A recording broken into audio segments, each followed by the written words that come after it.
Christmas at my Uncle Tom's house was supposed to be about warmth, carols, and the smell of cinnamon sugar wafting through the air. For me, it always meant something else, babysitting duty. I hadn't even taken my coat off when Aunt Linda shoved a candy cane, sticky toddler into my arms. "Rose, you're so good with them. Just keep an eye on Ethan, will you?" she said, already halfway back to the kitchen where the grown-ups clustered with wine glasses in hand. Ethan wriggled, giggling, then promptly smeared chocolate across the sleeve of my new sweater. I sighed. My cousins were busy clinking glasses, laughing, and posing for selfies by the tree. Meanwhile, I stood guard over 3 kids under 8, all hyped on sugar and Santa's promises. "Let's play a game." Madison, the 4-year-old, tugged at my hair like it was a bell cord. "What kind of game?" I asked, crouching to her level. She grinned, eyes bright with mischief. "Run until you fall." Before I could react, she bolted toward the dining room.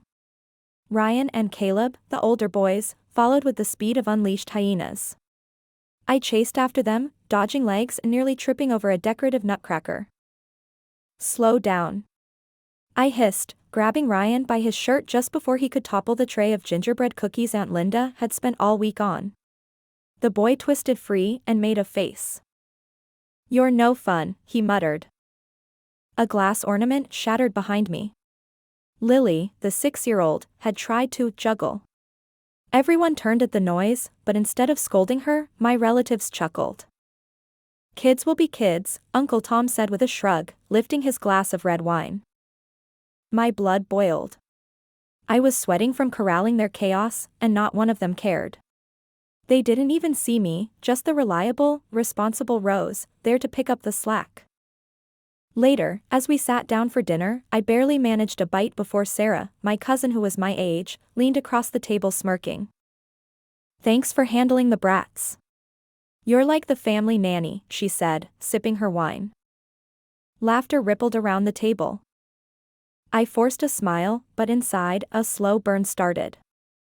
The kids fought over cranberry sauce, tipped over water glasses, and shrieked through dessert. I kept them from setting the tablecloth on fire with sparklers they'd somehow found. Each time, I expected anyone, to step in. But every time, I got the same patronizing line, "Oh, Rose, relax. They're just kids. Just kids." The words echoed in my head like a taunt. That night, after dragging 3 overtired children into pajamas while everyone else lingered around the fire, I lay awake in the guest bedroom staring at the ceiling. Their laughter drifted up the stairs, muffled and warm. Mine was absent. And in that silence, a thought began to grow. A small, sharp seed of resentment. If it had only been that one Christmas, maybe I could have brushed it off. But it wasn't. That night at Uncle Tom's house was just the beginning of a pattern that seemed carved in stone. By spring, it was Easter brunch at Aunt Linda's. Same scene, different holiday. I arrived with a tray of deviled eggs, and before I could even set it on the table, Jenna from next door tapped me on the shoulder. "Rose, would you mind watching the twins for a bit? Mark and I just need a moment to catch up with everyone." I opened my mouth to protest, but Ryan and Caleb had already barreled past me, leaving me juggling their jackets and my dish at the same time. The brunch turned into another circus. Ryan hid eggs that weren't part of the hunt, Lily smeared frosting on the piano keys, and Ethan dumped jelly beans into the punch bowl. Everyone laughed. Everyone except me. "Lighten up, Rose," Aunt Linda said when I tried to corral them. "They're only young once." The next month it was a barbecue at the Devises. Their twins had turned into my shadow, clinging to me while I tried to eat a burger. "Don't you just love how natural she is with kids?" Jenna cooed to a group of women at the picnic table. "It's like she was born to babysit." They all nodded, smiling. I bit down hard enough on my burger to taste blood where I'd bitten my cheek. It went on and on. Memorial Day, 4th of July, Thanksgiving. Every gathering, every holiday, every casual neighbor's cookout, Rose the babysitter, Rose the free help, Rose the girl who didn't have anything better to do. I missed chances. I remember one night in particular, a Labor Day get-together. A guy named Adam, tall with sandy hair and a kind smile, had come over to talk to me. I was finally enjoying a conversation about music when a scream pierced the air. Madison had climbed onto the roof of the shed. "Rose! Rose, help her down," people shouted. By the time I'd coaxed Madison down, Adam was gone. He didn't even bother to say goodbye, and the whispers followed, "Poor Rose. Always on kid duty." The label stuck. It didn't matter how much I protested, how many times I tried to slip away. The adults saw me as dependable. The kids saw me as a jungle gym. My cousins saw me as a joke. But deep inside, something else was taking root. A hardness. A whisper that grew louder each time someone said those cursed words, "They're just kids." They didn't know it, but every spilled drink, every ruined outfit, every missed opportunity was engraving itself into me like tally marks on stone. And one day, I promised myself, the ledger would be balanced. Thanksgiving at Aunt Linda's was supposed to be cozy. A golden turkey, pumpkin pie, the sound of Macy's parade in the background. Instead, it was the day I realized I couldn't take it anymore. From the moment I walked through the door, I felt the weight of little hands tugging at me.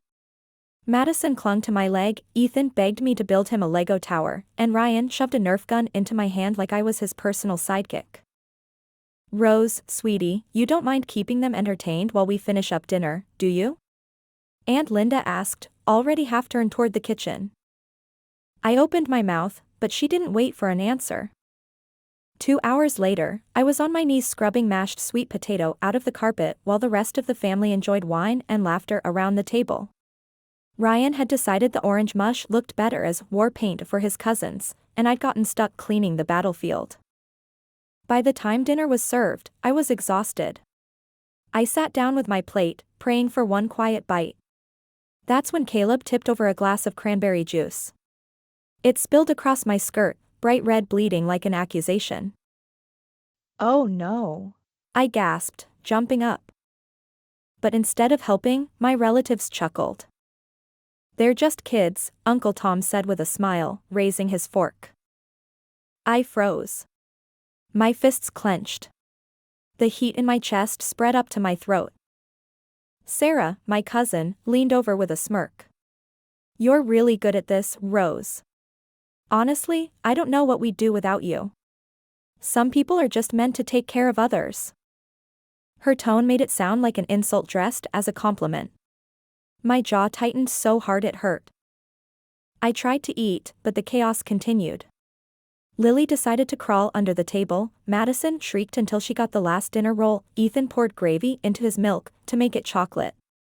The adults laughed, sipping their wine, barely lifting a finger. Then came the moment that broke me. Ryan and Caleb dashed outside into the dark November night, straight into the street. I leapt up, heart pounding, chasing them barefoot across the cold driveway. My hands shook as I grabbed their jackets, yanking them back onto the lawn just as headlights passed. "What were you thinking?" I snapped, my voice sharp with terror. Ryan laughed. "We wanted to race." When I dragged them back inside, breathless, my family didn't even look concerned. Aunt Linda waved her hand. "Oh. Rose, don't be so dramatic. They're fine. They're just kids." Something cracked inside me. I sat at the table, my hands trembling, cranberry stains spreading across my lap. My relatives laughed and clinked glasses, utterly blind to how close those boys had come to being hit. Blind to what it was doing to me. And in that moment, with Sarah smirking at me like I was nothing, a voice in my head whispered clear as day, "Enough. No more. They're going to feel this." I forced a smile, hiding the storm brewing beneath. I laughed along, nodded, played the role. But in my mind, I was already weaving something darker. They thought I was dependable. They thought I was harmless. They thought I'd keep swallowing it. But they had no idea I was done being their babysitter. I started paying attention in a way I never had before. Noticing details had become my new hobby, the way Ryan rubbed his thumb against his forefinger when he was about to lie, how Madison always melted down if she missed nap time, how Caleb loved attention so much he'd perform the worst stunts just to hear someone gasp. The kids were a map and every quirk was a landmark. It began as small experiments. At a neighborhood picnic, I let the twins run past the plastic pool without immediately hauling them out. They flopped in, squealed, and then splashed water everywhere, soaking a picnic blanket and a wicker basket of homemade pastries. Mark and Jenna sputtered, lunged, and finally sat down in stunned silence as crumbs and suds spread. I sat on a bench and ate my sandwich while pretending to scroll through my phone. Jenna shot me a look that tried to be amused and wounded at once. My chest hummed with something like triumph. I wasn't cruel. I wouldn't hurt a child intentionally. But I learned quickly that chaos had a rhythm and that adults, unpracticed at real disruption, had no idea how to dance in time. They flailed.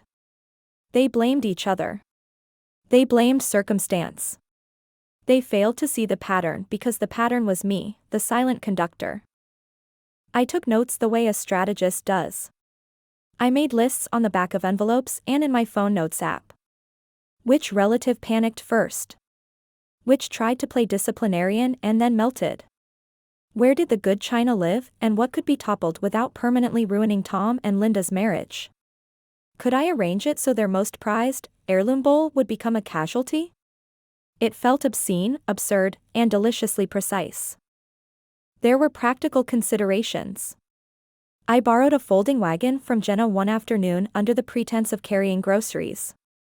Inside I tucked a bag of small toys I'd found at yard sales, a squeaky frog, a plastic tea set, a pack of glitter confetti. Nothing traceable, nothing expensive, but annoyances with staying power.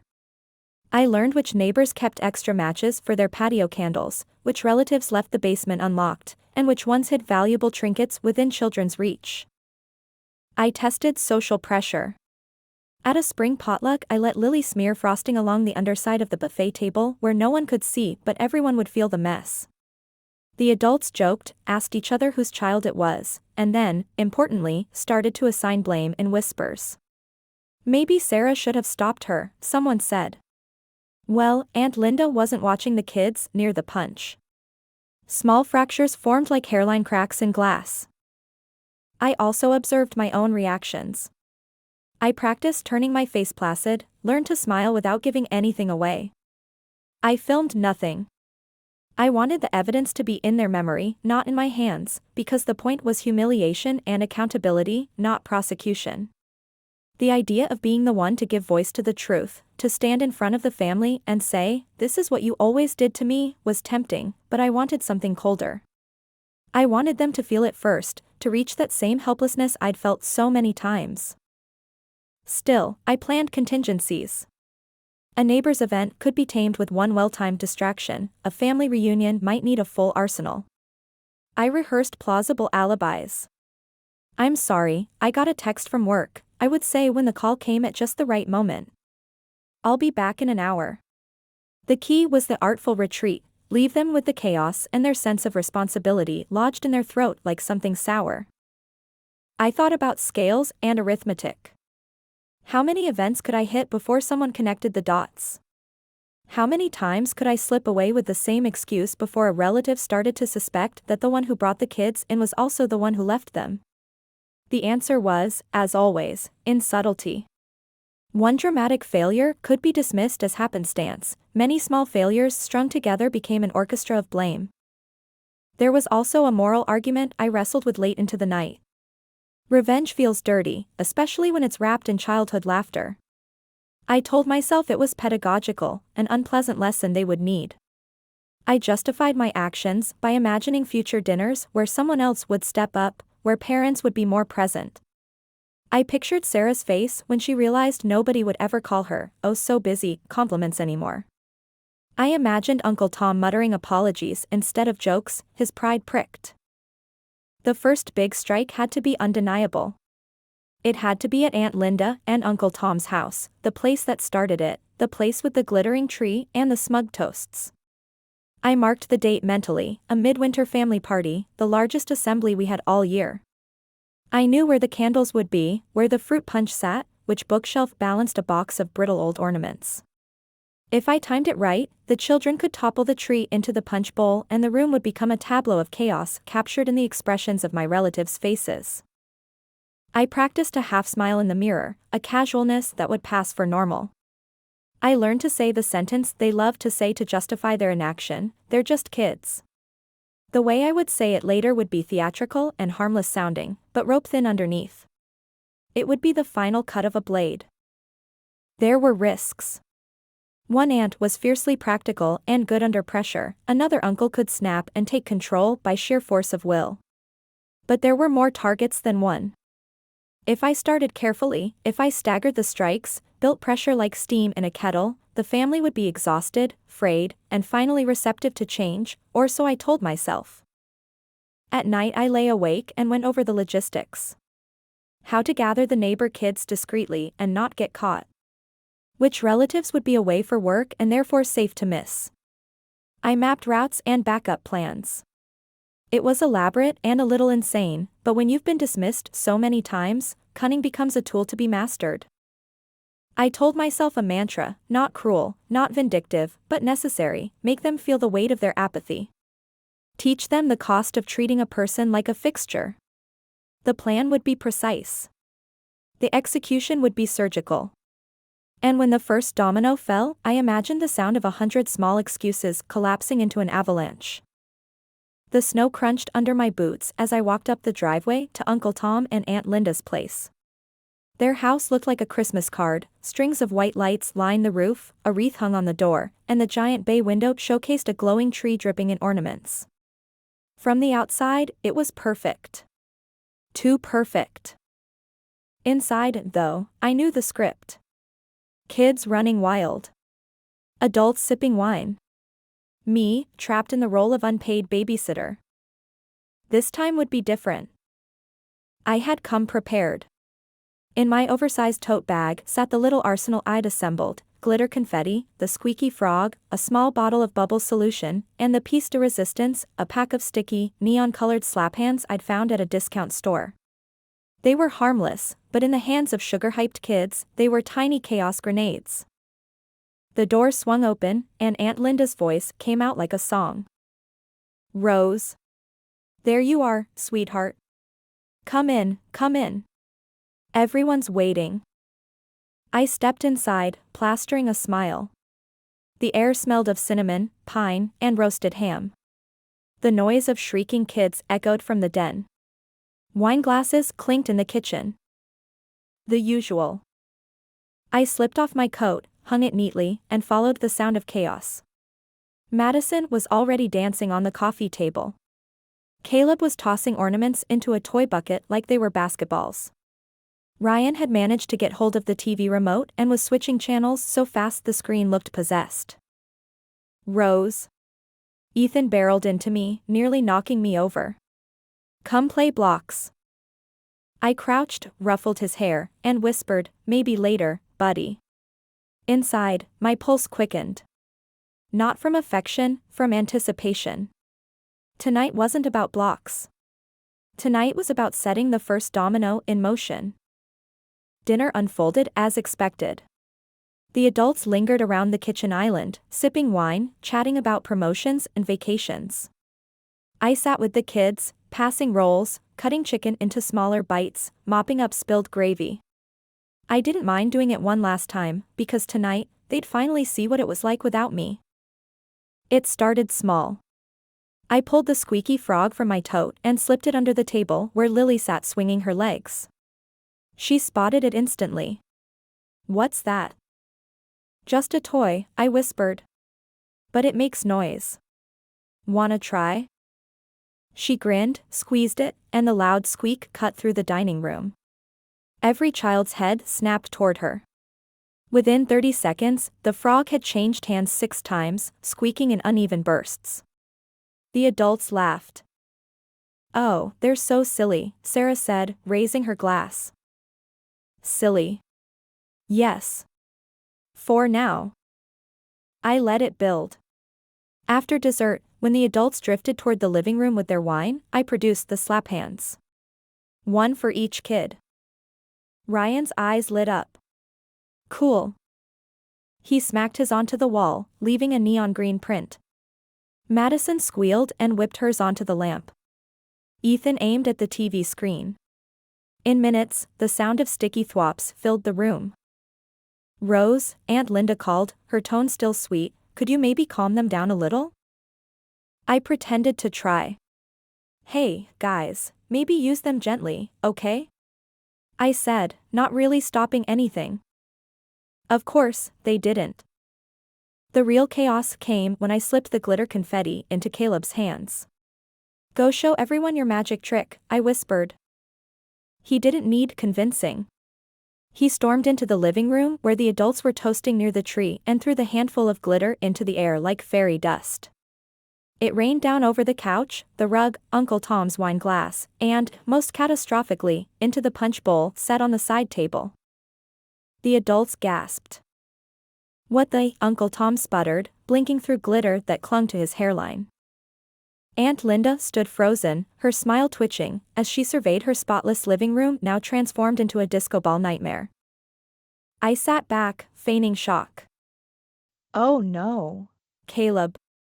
What did you do? He laughed, spinning in circles. Madison joined him, tossing more from her dress pocket where she'd stashed extra. The air shimmered with thousands of tiny specks that would take weeks to vacuum out. The adults snapped into action. Sarah rushed to grab a dustpan, Tom shouted orders, Linda tried to herd the kids away, but no one actually contained anything. The glitter just spread, sticking to socks, sleeves, wine glasses. That's when Ryan tugged too hard on his slap hand stuck to an ornament, yanking it free and sending the ornament flying straight into the punch bowl. Red liquid splashed everywhere, dripping down the tablecloth and staining the rug. Linda shrieked. Oh my God. Sarah cried, lunging to rescue the tree skirt. I pressed a hand to my mouth like I was horrified, but inside, I was buzzing. And then came the finishing touch. I excused myself quietly, murmuring something about needing the bathroom. I slipped into the hallway, pulled out my phone, and timed myself. 3 minutes. Enough for everything to spiral without me. When I returned, the scene looked like a war zone. The glitter was ground into the carpet. Punch dripped onto the hardwood. The kids, hyped up and sticky, were chasing each other with slap hands while the adults scrambled with towels and rags. Voices rose. Arguments broke out. Why weren't you watching them? Sarah snapped at Jenna. Me? You were right here. Jenna shot back. Linda muttered under her breath about never hosting again. Uncle Tom cursed as he mopped red stains out of the rug. I slipped back into the room, holding a stack of tissues. Do you guys need help? The look Linda gave me was sharp, almost pleading, but her pride forced her to say, no, we've got it. So I sat down quietly, watching them sweat. By the time the night wound down, the house looked half-wrecked. The kids were cranky, the adults frazzled. Glitter still clung to their hair and clothes, shimmering in the lamplight like a cruel reminder. As I pulled on my coat to leave, Sarah muttered, God, I don't know how you put up with them, Rose. I smiled sweetly, tucking my scarf into place. Oh, they're just kids. Her eyes narrowed. She didn't realize it, but I saw the first flicker of suspicion. Perfect. Walking out into the cold night, I felt lighter than I had in years. They'd had a taste. Just a small one. The first strike had landed. And it was only the beginning. The neighborhood potluck was always billed as a wholesome event, picnic tables lined up in the cul-de-sac, kids darting between parked cars, adults boasting about recipes as if their potato salad could win awards. For years, I had been the quiet helper, carrying trays, chasing stray toddlers, sweeping up spills while others laughed and congratulated themselves. Not tonight. This time, I wanted more witnesses. Not just family, but neighbors who'd never noticed how my relatives used me. I wanted them to see the cracks in that perfect picture. I arrived with a tray of brownies I baked just for cover. Inside my tote bag, a handful of toys I'd prepped, bubble solution, cheap toy horns, chalk, and a pouch of marbles I'd picked up at a thrift store. Innocent enough, but under the right circumstances? Pure anarchy. As I set the brownies on the table, Aunt Linda swooped in. "Rose. Thank God you're here. The kids are already wound up. Could you keep an eye?" I cut her off with a cheerful, "Of course." Inside, though, I was grinning. She was practically handing me the stage. The kids swarmed me within minutes. Ryan tugged at my sleeve. "Did you bring anything fun?" I crouched down, lowering my voice. "Maybe. But only if you promise to share." Their eyes lit up. "Perfect." I started with the bubble solution. A few big wands, dipped and swirled, and suddenly there were shimmering bubbles floating across the picnic tables. Kids screamed with joy, chasing them into food platters and over carefully arranged centerpieces. Someone's potato salad got a direct hit. "Watch out," a neighbor yelped, shooing bubbles from her deviled eggs. The parents laughed nervously. "Kids, right?" I nodded, echoing the line I'd learned so well. "Just kids." Next came the toy horns. I distributed them quietly, slipping one into each eager hand. The moment they realized how loud they were, the air filled with shrill blasts that drowned out the polite conversation. Linda flinched. Tom shouted above the noise, "Okay, that's enough." But the kids weren't listening. Ryan was marching like a one-man band, Madison blew hers directly into a neighbor's ear, Caleb tried to play it like a trumpet solo. Wine glasses rattled on the tables. The adults grimaced. Still, they hesitated to intervene, waiting for me, as always, to corral the chaos. I didn't. Instead, I pulled out the chalk. "Hey, who wants to make the street pretty?" I asked. The horns dropped. The kids scrambled to grab sticks of neon pink, green, yellow. At first, they doodled suns and flowers. But Caleb, always craving attention, dragged his chalk across the side of a parked car. Ryan followed, scribbling over a neighbor's pristine white fence. Gasps erupted. "Stop them," someone shouted. I stepped forward, pretending to act surprised. "Oh, no. Kids, maybe not there," my words were drowned by the scraping chalk lines. The adults scattered, trying to pull chalk from tiny hands, but they were too slow. Bright streaks decorated the fence, the driveway, the car doors. Aunt Linda's face flushed red. "Rose. Why didn't you stop them sooner?" I blinked innocently. I tried.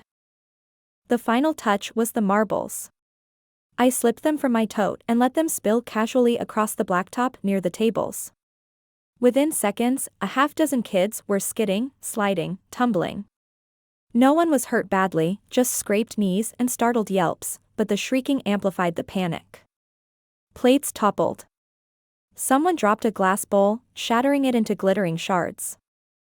The entire cul-de-sac erupted in noise, crying children, shouting parents, neighbors trying to salvage their food from the chaos. I stepped back, arms folded around myself, watching the adults scramble. For once, they weren't sipping wine and laughing. They were running, sweating, snapping at each other. "Why weren't you watching?" a neighbor snapped at Tom. "Me? Don't blame me. Where's Jenna?" Rose was right there. Linda hissed. I caught that and smiled. They were starting to see me not as the safety net, but as part of the problem. Exactly what I wanted. When things finally settled, after the chalk was scrubbed, the marbles swept up, the kids herded into a quieter corner, the damage lingered. Streaks of neon still stained the car. Glittering shards of the broken bowl lay in a trash bag. Parents traded glares instead of recipes. Honestly, one neighbor muttered, "If they can't control their kids, maybe they shouldn't bring them." I tucked my empty tote bag under my arm and slipped into the background. My brownies sat untouched, forgotten amid the wreckage. Before I left, Sarah caught me by the arm. "What the hell happened tonight?" I widened my eyes. Kids just got carried away, I guess. Her gaze lingered, sharp, suspicious. For a moment, I thought she might accuse me outright. But then Madison shrieked again, and Sarah spun away to deal with her. I smiled to myself, walking into the night air. Tonight had been louder, bigger, public. And it worked, the gossip was already starting. The family's perfect image had cracked in front of the neighbors. But this was still only the warm-up. The grand stage was coming, and when it did, no one would ever look at me, or at themselves, the same way again. Family reunions in our clan were a spectacle. Dozens of relatives crammed into one rented banquet hall, round tables covered in plastic tablecloths, buffet trays steaming with food, and a designated corner where the kids were supposed to play quietly. Of course, that never happened. For years, I'd been the buffer, shoving crayons into sticky hands, fetching napkins, leading impromptu sing-alongs just to keep the chaos contained. I'd left those reunions exhausted, my relatives patting my shoulder, praising me for being so good with the kids, while they clinked glasses and congratulated themselves for simply showing up. This year, I wasn't there to help. I was there to perform. I arrived early, tote bag heavier than usual. I'd spent weeks collecting my props, a dozen glow sticks, a bag of balloons, powdered drink mix I could accidentally slip into water cups, and a pouch of temporary tattoos in neon colors. None of it dangerous, but all of it capable of spinning order into madness if released at the right moments. The hall buzzed as relatives poured in. Kids darted between tables. The buffet line stretched toward the door. Aunts and uncles exchanged updates about jobs, houses, new diets. Rose. Aunt Linda beamed, rushing over. Thank God you're here. Could you maybe? I cut her off with the same sweet smile I'd been practicing. Of course. Leave it to me. She didn't know those words were a promise of something far darker. I started slow, like always. Handed out the neon tattoos, letting Madison plaster half her arm with them before the food was even served. Soon every child had glowing stars and dragons smeared across their skin. A harmless activity, but the dye rubbed off easily, staining sleeves and tabletops. Parents frowned as they dabbed at ruined shirts. Next came the balloons. I passed them out under the table, whispering, "Don't blow them up until I say." The kids giggled, conspiratorial, thrilled to be in on a secret. At the perfect moment, right as the adults raised their glasses for a reunion toast, I gave the signal. Balloons inflated and popped one after another, a volley of explosions that shattered the quiet hum into shrieks and laughter. Wine spilled. A tray of rolls toppled. A baby wailed. Honestly. Sarah snapped, glaring at the kids. Can't we have one peaceful moment? The kids, of course, only laughed harder. I moved to phase 2. I slipped the powdered drink mix into the pitchers of water at the kids' table. Within minutes, their cups turned bright red, sticky and staining. They loved it. They splashed it. They painted the tablecloth with it like finger paint. Who brought that? Jenna demanded, lifting a stained napkin. No one knew. That was the point. While the adults argued, I cracked the glow sticks and dimmed the lights near the kids' corner. Suddenly, they had a rave of their own, neon tattoos glowing, glow sticks whipping through the air, juice-red mouths shrieking with laughter. It was chaos incarnate. The adults lost control fast. Tom barked orders. Linda tried bribing the kids with cookies. Sarah hissed at Jenna to do something, while Jenna snapped back that Sarah should get off her phone for once. It escalated beautifully. A balloon popped near the buffet, startling someone into dropping a tray of meatballs. The sauce splattered across the floor, where Ryan and Caleb immediately decided to skate through it. Madison grabbed a glow stick and waved it dangerously close to a candle centerpiece, earning gasps from nearby aunts. I watched from the edge of the room, pretending to be overwhelmed. In reality, I was savoring every second. Then the real fracture came. Why is it always our kids? Sarah hissed at Linda, loud enough for half the table to hear. Don't you dare blame my children, Linda shot back, her face red. Maybe if Rose actually kept an eye on them, Jenna began. That was the moment I'd been waiting for. For years, they dumped everything on me, let me take the fall. Now, in front of everyone, they were tearing into each other. I let my eyes widen, lips part as if I were shocked. I tried, I whispered, just enough to sound wounded. The effect was electric. A few cousins immediately jumped in to defend me. She does more than anyone, one snapped. Maybe the parents should actually parent. And just like that, the room split in two. Half blamed the kids' parents for being careless. Half blamed me for being too lenient. Voices rose, chairs scraped, hands waved angrily.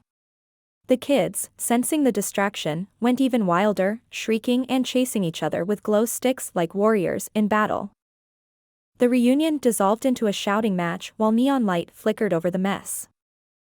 By the time the night ended, the hall looked like a war zone, stained tablecloths, broken balloons, half-eaten trays of food smeared across the floor.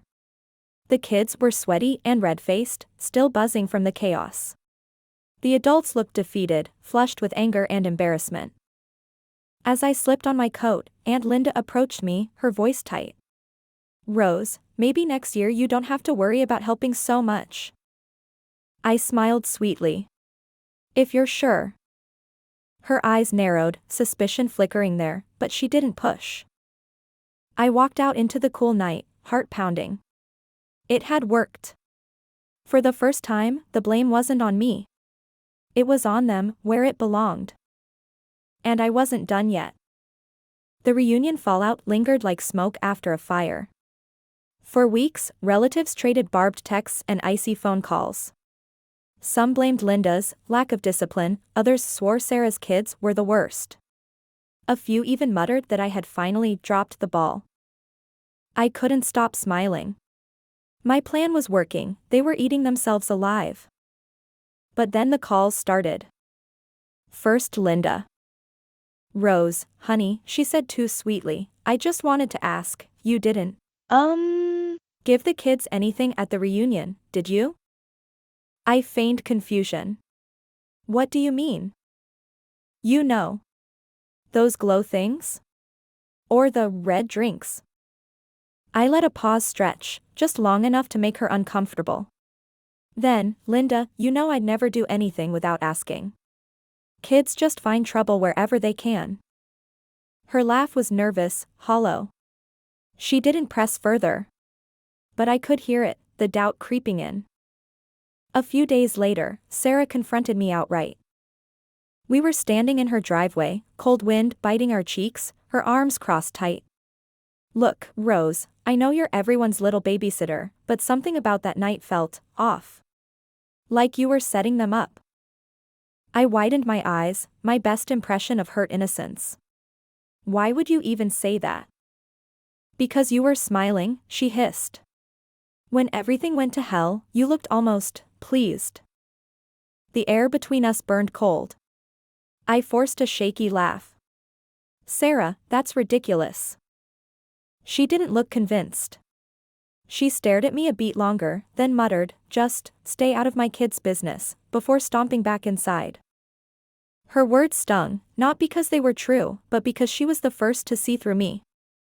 And I couldn't let that stand.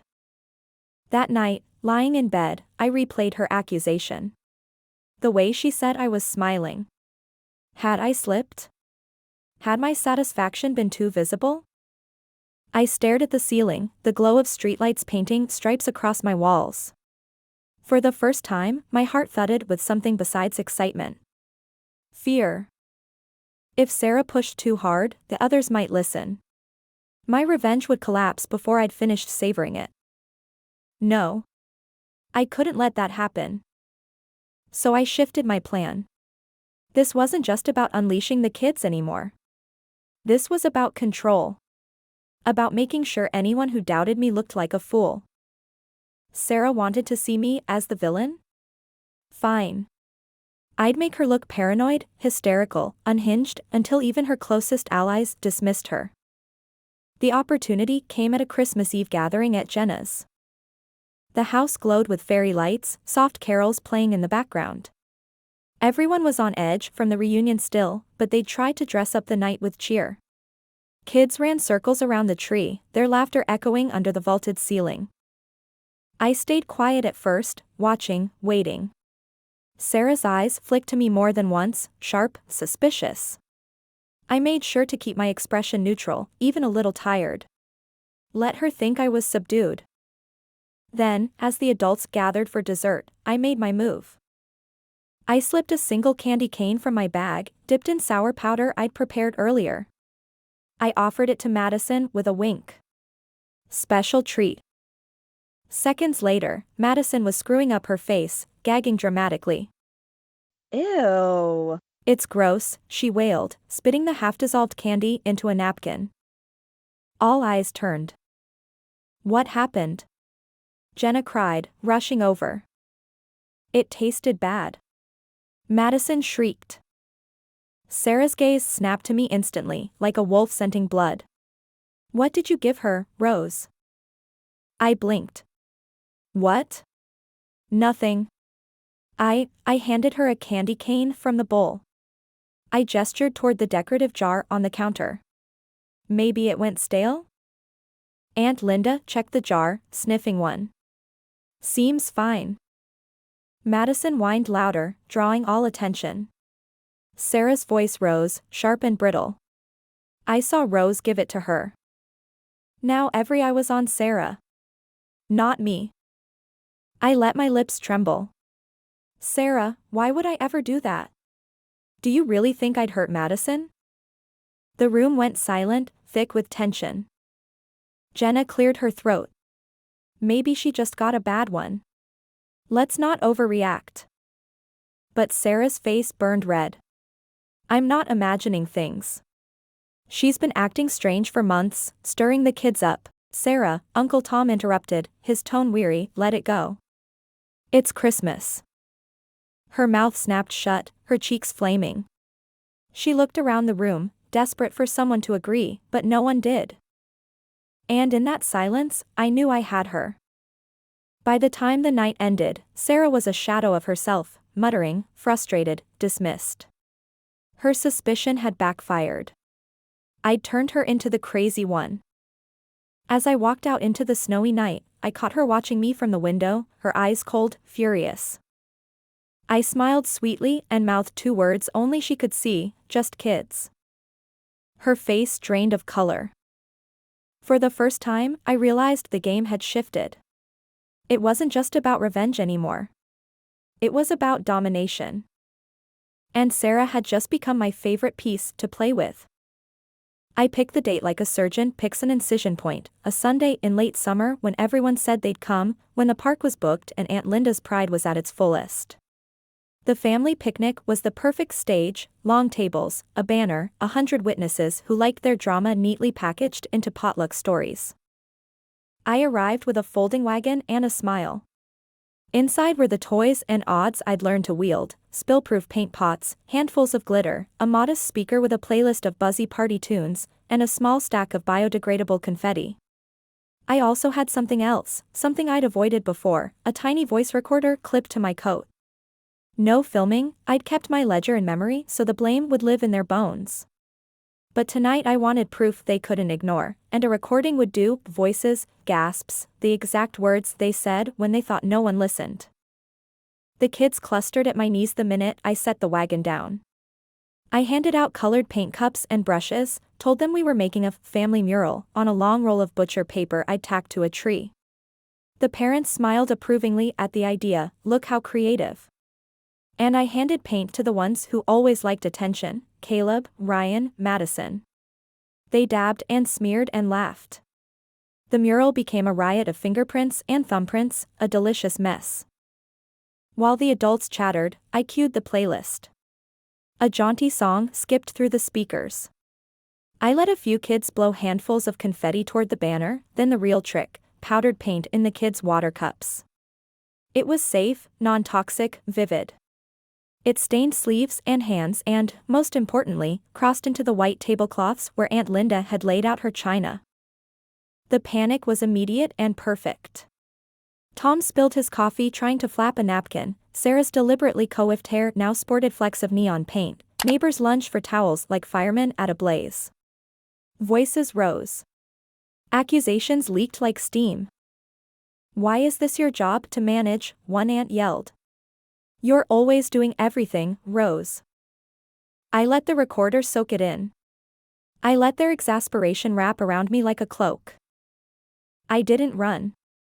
I stayed a step back, a gentle presence with a dry napkin in my hand, pretending to help. When a guest demanded, "Someone do something," I deliberately gestured toward a father and then to a mother, watching their balance tip like a proud vase toppling. The crucial part came later, when Aunt Linda, furious, trembling with a cocktail of embarrassment and entitlement, grabbed my arm. "Rose," she hissed, "explain this. Why are you always the one managing them?" I let the recorder capture her voice, raw and ashamed. I let the crowd hear it. Then, soft as a bell, I said exactly what I'd rehearsed only in my head for years. "You always told me to relax," I said, even as the recorder ate every syllable. "You told me they're just kids. So I did what you asked. I let them be kids. And you watched." My voice was quiet and flat, the most dangerous kind of calm. "Tonight you finally get to be the ones responsible." The room stuttered. Faces fell. A flush of cold horror moved across the crowd as they realized they'd been dumped into the exact position they'd forced me into for so long. The men's shoulders stiffened, the women's eyes darted for allies. Later, after towels and apologies, after the lemonade had stains that looked like accusation and the picnic banner sagged with sticky handprints, I walked to my car. I clipped off the recorder and listened once. Their voices were there, the chuckles, the excuses, the line I had heard 100 times, "They're just kids." I had it. Their indifference captured like a specimen under glass. I could have sent the recording to every group chat in the family. I could have posted it to the neighborhood page with a caption. But cruelty has its own art. I wanted them humiliated in a way that matched how they'd humiliated me, public, undeniable, and infinitely repeatable. So I did both. I uploaded the clip to a private folder and sent a single message into the family chain. "You kept saying, 'They're just kids. Listen to yourselves.'" The link was small, anonymous, and surgical. It landed like a splinter under the skin. Phones buzzed. Someone forwarded it to the neighborhood group. Someone else played it at the water cooler at work. My voice, the quiet, steady one that had never needed a stage, wasn't on the clip. It was their own voices, their laughter, their sighs, their excuses. The effect was immediate. Reactions cascaded, anger at the truth, shame at being caught, fury at each other for not having noticed earlier. Sarah, who had called me paranoid weeks ago, found herself defended by no one when the recording made her earlier outburst look like a denial she'd desperately tried to stage. Aunt Linda's apology text read like someone trying to stitch fabric after a knife had already cut the seam. The family dinners thinned. Invites arrived less frequently. People who'd once elbowed each other for power now avoided eye contact with me, not because I was humiliated, but because the ledger had been balanced and they felt the weight. I should have felt triumphant. Instead, I felt empty in that precise, satisfied way a wound feels when it finally stops bleeding. I had my revenge, cold, efficient, savage. They scurried to fix, to rewrite, to explain away their years of delegating love and responsibility like chores. On the next holiday, I stayed home. I poured myself a glass of wine and opened a book I'd never had time to read. From my window I could see Aunt Linda's lights across the street, glowing pathetically like applause after an empty show. I thought of Sarah's face when the recording reached her coworkers. I thought of Uncle Tom muttering something about learning and then never really changing. There was no triumphal parade. No gloating speech. Revenge that's truly savage doesn't need to howl. It sits. It waits. It rearranges a family's rhythm until they cannot pretend the way they had. Before I turned in that night, I typed one final line into the family group, simple and dry as the last click of a lock: "You taught me to be invisible." I taught you what invisible looks like. Then I hit send and poured another glass. Justice, I decided, had a flavor I liked: cool, clinical, and utterly final. So what do you think? Was I finally right to teach them that lesson, or did I take it too far? Families can hide the deepest betrayals, and sometimes the sweetest revenge is just letting the truth play on repeat. If you were in my shoes, what would you have done? Tell us in the comments below, and don't forget to hit like, share this story with a friend who loves a savage twist, and subscribe for more chilling tales of justice served cold.